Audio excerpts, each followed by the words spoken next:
Good morning, ladies and gentlemen. Today is Friday, December 12th, and welcome to the Butler National Corporation conference call. At this time, all participants are in listen-only mode. After the presentation, we will conduct a question-and-answer session. Operator assistance is available at any time during this conference by pressing £0. Your call leaders for today's call are Jeffrey D. Yawal, Christopher Reedy, Adam Sefcik, and David Dravitz. I'd now like to turn the call over to Mr. David Dravitz. Go ahead, please. Thank you, Luke, and welcome everyone to the Butler National Call. And before we begin, please note that certain statements made on this call may be considered forward-looking statements under the Private Securities Litigation Reform Act. These statements are based on management's current expectations and involve risks and uncertainties that could cause actual results to differ materially. Please refer to our filings with the SEC for full discussion of these risks. Forward-looking statements are subject to risks and uncertainties that may cause actual results to differ materially from those expressed or implied. These risks and uncertainties are described in our filings with Securities and Exchange Commissions, including our most recent Form 10-K and Form 10-Q. We undertake no obligation to update or revise any forward-looking statements, whether as a result of new information, future events, or otherwise accepted as required by law. With that statement completed, I will now turn the call over to Jeff Yawal, the Executive Chairman of Butler National Corporation. Jeff, it's all you. Thank you, David, and thank you to everyone joining us today. We appreciate your participation as we resume our quarterly earnings calls. These calls are an important part of our commitment to transparency and to keeping shareholders informed about Butler National's performance and direction.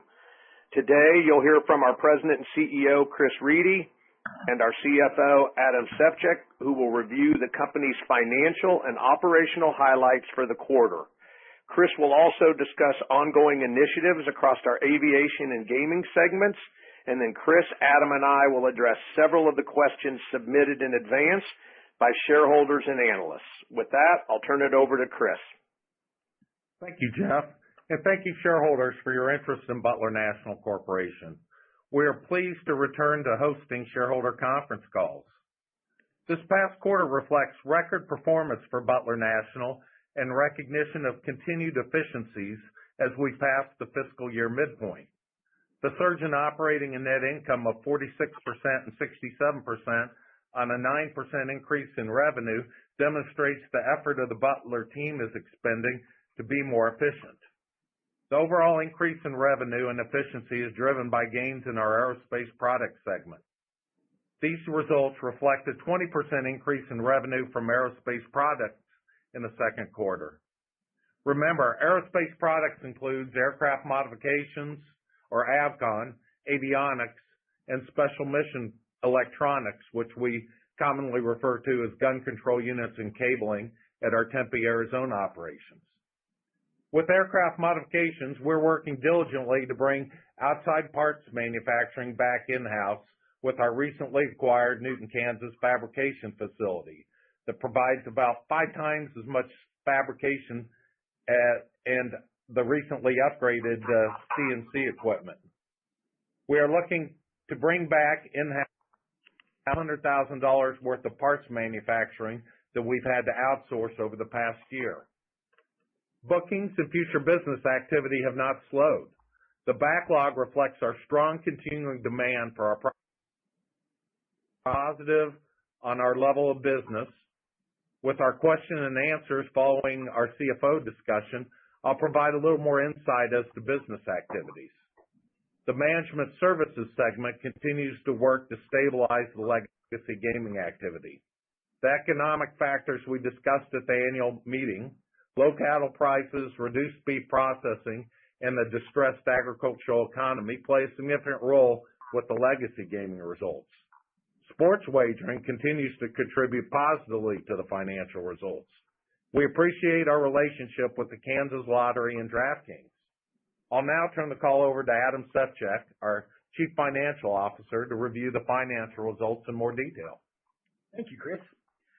I'll provide a more detailed look at our quarterly financial performance. Total revenue for the quarter was $23.3 million compared to $21.3 million same quarter last year, up 9%. Aerospace segment revenue was $14 million compared to $11.7 million same quarter last year, a 20% increase. Professional services gaming segment revenue was $9.2 million compared to $9.7 million same quarter last year, a 5% decrease. Net income for the quarter was $6 million, up from $3.6 million same quarter last year. The $6 million net income does include a $1.5 million gain on the sale of the casino's administrative building that occurred in the quarter. Earnings per share for the quarter were 9 cents and 15 cents for the first 6 months of the fiscal year. And our cash position remains strong. From the aerospace products segment, the increase in revenue is primarily due to a $1.2 million increase in aircraft modifications and a $1.1 million increase in special mission electronics.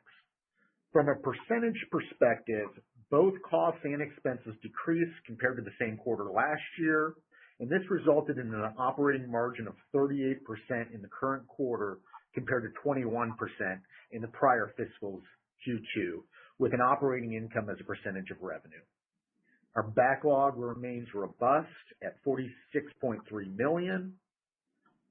With respect to management services gaming, economic challenges in the local market due to the cattle and agricultural industries continue to impact discretionary spending in the area and has led to a decrease in our casino gaming revenue. While costs were flat for gaming, expenses were up 9%. And trying to recognize some additional efficiencies with the casino, we did sell the administrative building, which was located about 4 miles from the casino, which was sold for about $2.4 million. An additional CapEx will be spent in this upcoming fiscal year to construct a replacement facility immediately next to the casino for training and storage. We purchased 687,000 shares of our outstanding common stock during the second quarter. We've also purchased new production equipment for our aircraft modification fabrication facility. This concludes the financial overview. I'll now turn it back over to Jeff and Chris to begin with the Q&A. Thank you, Adam. I'll read the questions that have been submitted. The first question is about earnings calls. Butler National is resuming earnings calls after a period without them. Can you talk about what prompted that decision and how you see the calls fitting into the broader approach to investor communications going forward? Jeff, as chairman, I'll let you begin with this one. Okay, thank you, Chris. We believe that resuming quarterly earnings calls is an important step in strengthening communication with our shareholders and the investment community. Butler National has evolved significantly in recent years, both operationally and strategically, and we want to ensure that our investors have a clear view into that progress. These calls are an opportunity for us to provide more context around our financial results, highlight developments in our aviation and gaming operations, and answer key questions that we receive from shareholders. Our goal is to make transparency a regular part of how we communicate as a public company. Our next pre-submitted question is, Avcon continues to be a key contributor to Butler National's growth. Can you discuss the current status of your major STC projects and how management views the demand outlook for aircraft modification and engineering services? Let me address this question as it relates to operations. We shared the Avcon direction at the annual meeting, and I'll refer you back to the slide deck on the Butler National website to supplement my points. Avcon remains a strong performer and a core part of our long-term strategy. The demand for aircraft modification and upgrades work continues to be steady, particularly among operators who are extending the service life and efficiency of their existing fleets. While the government shutdown did impact some of our business, we continue to work around the challenges to meet customer needs. We currently have several STC programs in process. Most of the projects are focused on the special mission modifications that we expect to commercialize in the near term. The FAA certification process can take time, but we're encouraged by the pipeline of projects and the level of customer engagement we're seeing. With the government shutdown, we were impacted by FAA inactivity from the fire extinguisher project to the Avcon King Air expanded door. We're extremely excited about our large airplane special mission modification project. Overall, we believe the business jet turboprop special mission market presents a continued opportunity for Avcon's engineering experience. Our next pre-submitted question is, Boot Hill Casino and Resort has remained a consistent performer. How are gaming trends shaping up this year, and what initiatives are in place to enhance the guest experience or expand entertainment offerings? I'll take this question as well. Boot Hill Casino continues to deliver solid, stable results. Visitation has remained constant, and we've seen consistent slot and table game volumes throughout the year. While we believe the local economy, beef prices, packing plant operations, and the agricultural commodity prices continue to impact discretionary spending, we are still working diligently to increase patronage and control costs. We continue to invest in the customer experience and improvements, from technology updates to facility enhancements. We just completed renovation of the casino restaurant, Fireside's Grill. The gaming market remains competitive but stable, and Boot Hill's location and established customer base gives us a strong foundation for sustained performance. The next question is, the company has maintained profitability and a strong balance sheet. Can you share management's current priorities around capital allocation, whether that's reinvestment in operations, debt reduction, or potential shareholder returns? Adam, will you address this? Thank you, Chris. We've maintained focus on disciplined financial management and maintaining flexibility. Our first priority continues to be reinvestment in operations, particularly in aviation, where new STC development and engineering capacity can generate attractive returns. In the last year, we have invested over $1.75 million in fabrication expansion, including the new fabrication facility in Newton for aircraft modifications, as well as the expansion to the KC machine fabrication facility. Additionally, we have invested about $750,000 in new CNC equipment orders. We've also made progress in strengthening the balance sheet through debt reduction and prudent cash management. We have also purchased over approximately 1.5 million shares of stock in the quarter. For now, maintaining that strong financial foundation gives us the ability to pursue growth opportunities responsibly. Our next pre-submitted question is, looking ahead, how is Avcon positioned to expand its customer base or capabilities? Are there specific market segments or technologies you're targeting for future growth? I'll take this question as it follows up on the first question about Avcon operations. We see continued opportunity to expand Avcon's customer relationships, especially with operators seeking custom modifications and specific aircraft solutions. We are also investing in capabilities that align with emerging market needs. For example, technical or sensor modernization, special mission conversions, and aerodynamic improvements that extend the operational value of existing aircraft platforms. Avcon is working both STC approved as well as contracts requiring no STC for the installation of significant sensor upgrades with mission electronic systems. We have taken our engineering beyond the strictly structures focus of the early 2000s to be recognized now as a systems integrator. Avcon's strength lies in its engineering expertise and flexibility. This allows us to adapt quickly to market demand while maintaining our focus on quality and certification integrity. Our next question is a good follow-on to the last. Can you update us about new products, including cargo door and electronics, and new customers? I'll address this one also. We continue to make meaningful progress across several Avcon and Butler National product and modification programs. The expanded door opening, also known as the King Air Cargo Door, the installation of the expanded door opening on the certification aircraft is complete. FAA approval of the certification plan was received last month, which is an important milestone. We are currently optimizing certain components, including items like the door seal. Once two outstanding elevator parts that were damaged during the hangar incidents this past summer are replaced, the aircraft will be ready for flight testing. We anticipate conducting those flight tests in February, and based on FAA timelines, expect to secure the STC roughly 30 days thereafter. We have 2 additional aircraft scheduled for installation at our New Century facility. Following those installations, we expect to support customer training and international installations. Large Airplane Systems Integration Project. Avcon is now engaged in a multi-million-dollar electronics and systems integration program for a repeat customer. This aircraft is currently in our New Century facility, and while the details of the project are confidential, the scope reflects Avcon's continued expansion into complex, high-value modification work. We look forward to providing additional detail when permitted by our customer. A new radome design STC project. Separately, Avcon is developing a new radome and related electrical systems integration package for a very large business aircraft.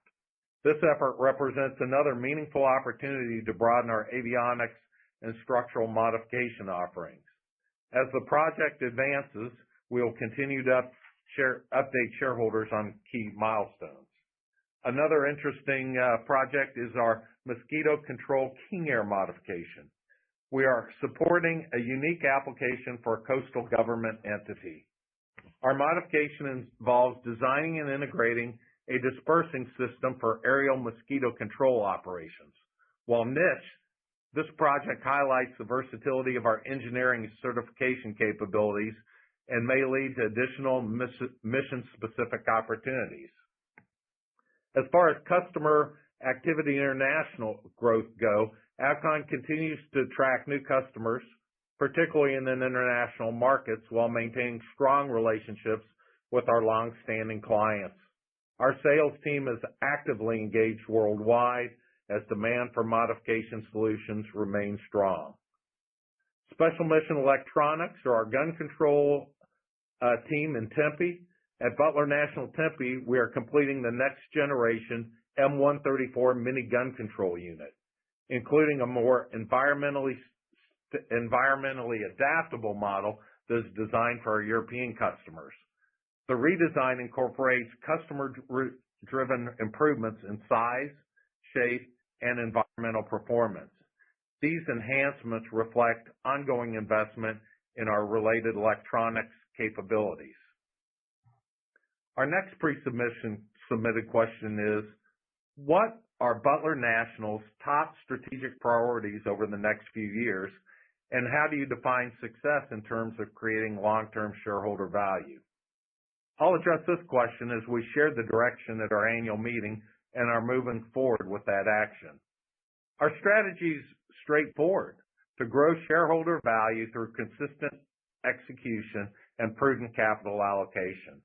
In aviation, we're focused on expanding Avcon's STC portfolio, increasing engineering capacity, and deepening our customer relationships. We see an opportunity for our manufacturing capabilities to expand. We are reaching out to our customers about strategic manufacturing opportunities as an ITAR or military supplier of parts, both from electrical fabrication and from the machining businesses. In gaming, our goal is operational stability and cash generation that supports reinvestment across the company.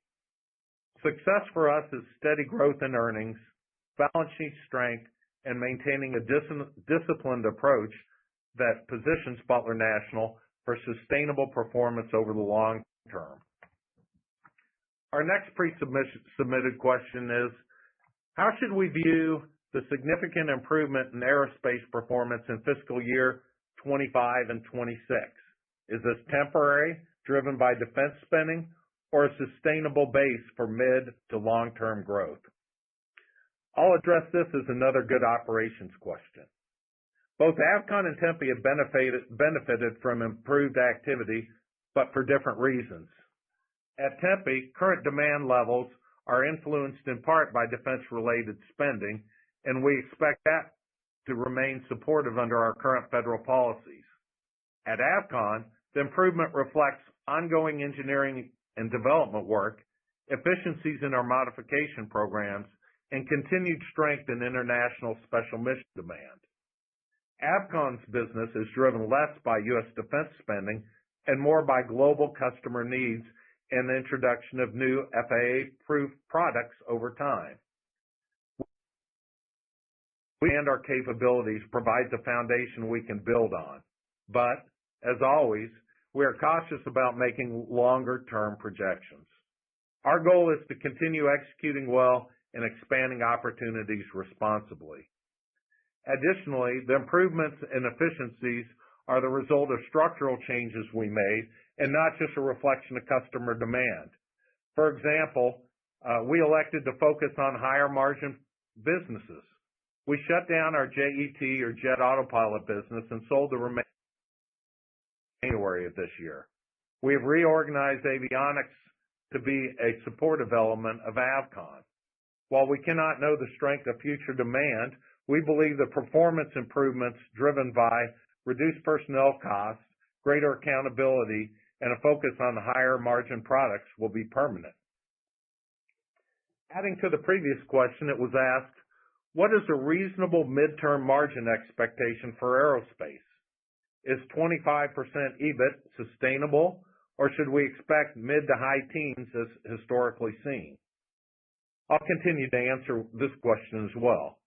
Margins in the aerospace segment can vary depending upon the mix of work between development programs, repeat modification projects, and kit sales. Some quarters may reflect higher margins when we have a greater proportion of repeat projects or kit deliveries. When Avcon or Tempe are allocating resources to develop new products or obtain new FASTCs, margins will naturally be lower in those periods. Over time, the goal of these development investments is to create repeatable projects and modifications that can produce the higher margin work. Because the mix can shift quarter to quarter, we do not provide specific midterm margin targets, but we continue to focus on managing resources efficiently and growing the base of repeatable offerings. The next pre-submitted question is, how are you able to earn such high margins in special mission electronics relative to the rest of aerospace? I'll take this question as well. The special mission electronics business benefits from proprietary software, firmware, and hardware designs that we have developed over many years.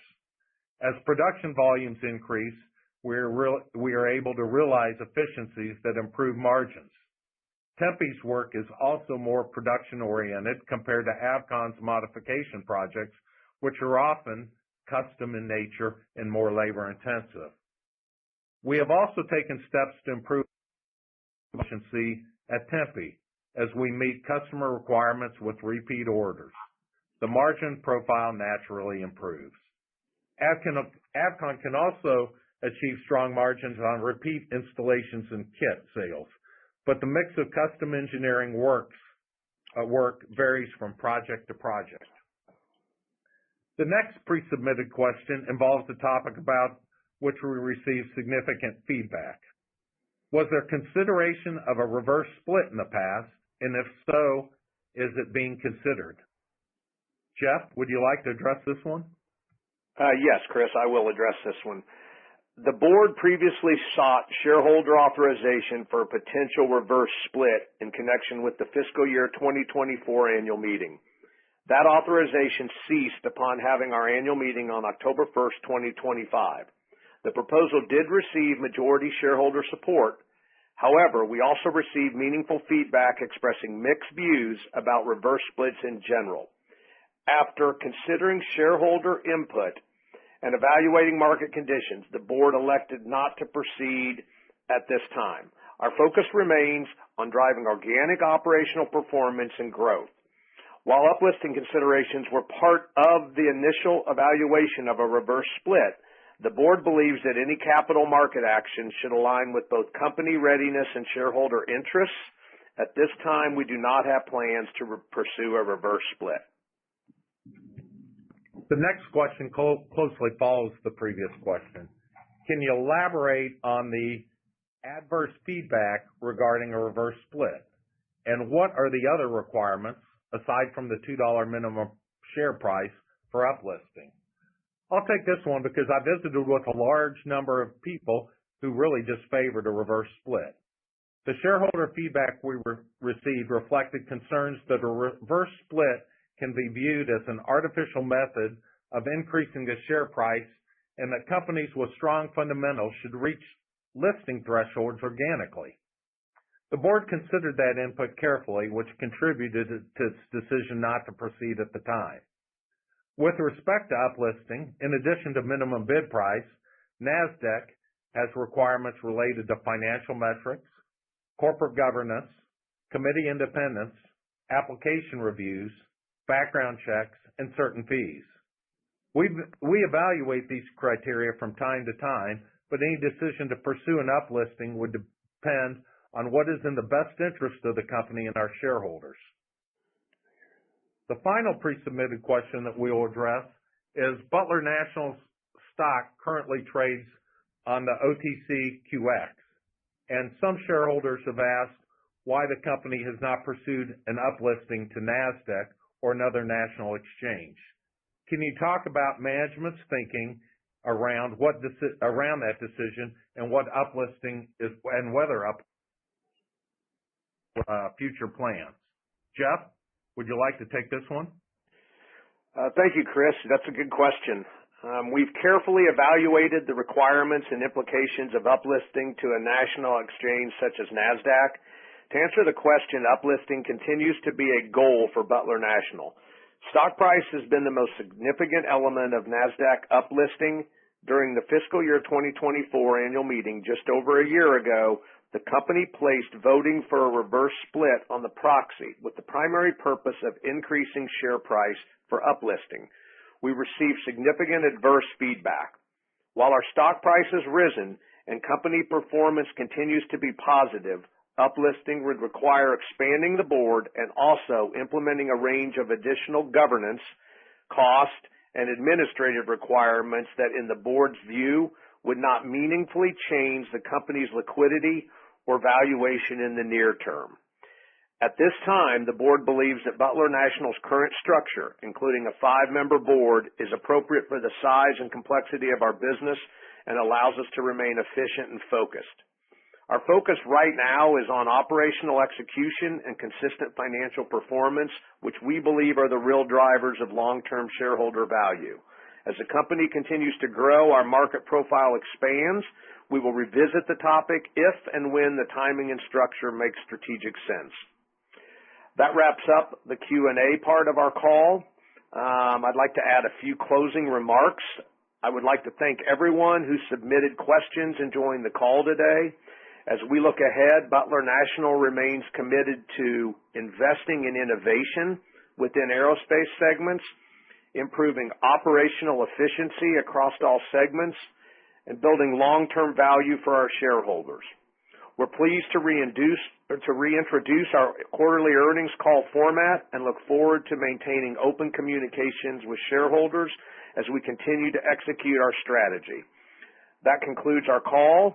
A recording of this call will be available on the Butler National Investor Relations website following this call for 30 days.